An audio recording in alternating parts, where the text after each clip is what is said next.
রোমান্সের রসায়নে দর্শকের মন মাতালেন সিয়াম দিঘি। প্রকাশ পেয়েছে সিয়াম দিঘির সিনেমা জঙ্গলির প্রথম গান জনম জনম। এর আগে পোস্টার ও ফার্স্ট লুক উন্মোচন হয়েছিল, আর তারপর প্রকাশ পায় জনম জনম গানটি। রোমান্টিক আবহে মোড়ানো এই গানে পর্দায় অসাধারণ রসায়ন সৃষ্টি করেছে এই জুটি।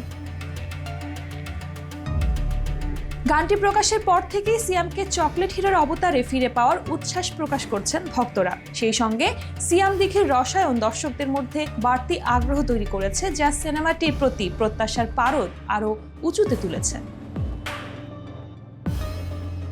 জনম জনম গানের কথা ও সুর করেছেন অসংখ্য কালোজয়ী গানের স্রষ্টা প্রিন্স মাহমুদ। গানটিতে কণ্ঠ দিয়েছেন জনপ্রিয় কণ্ঠশিল্পী তাহসান খান ও আতিয়া আনিসা। সেখানে প্রথমবারের মতো সিনেমার আবহ সঙ্গীতে কাজ করলেন তারা। গানের সঙ্গীত আয়োজনে ছিলেন ইমরান মাহমুদুল।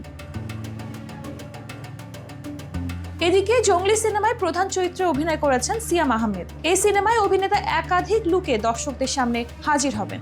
সিনেমাটির নির্মাণশৈলীর দায়িত্বে রয়েছেন নির্মাতা এম রহিম। আগামী ঈদ উল ফিতরে সিনেমাটি মুক্তি পাবে প্রেক্ষাগৃহে। আসছে ঈদ উল ফিতরে প্রেক্ষাগৃহে মুক্তি পাবে জঙ্গলি। গান দিয়ে যে উন্মাদনা শুরু, সেটা সিনেমা মুক্তির পর আরো বহুগুণে বাড়বে, এমনটাই প্রত্যাশা ভক্ত এবং দর্শকদের।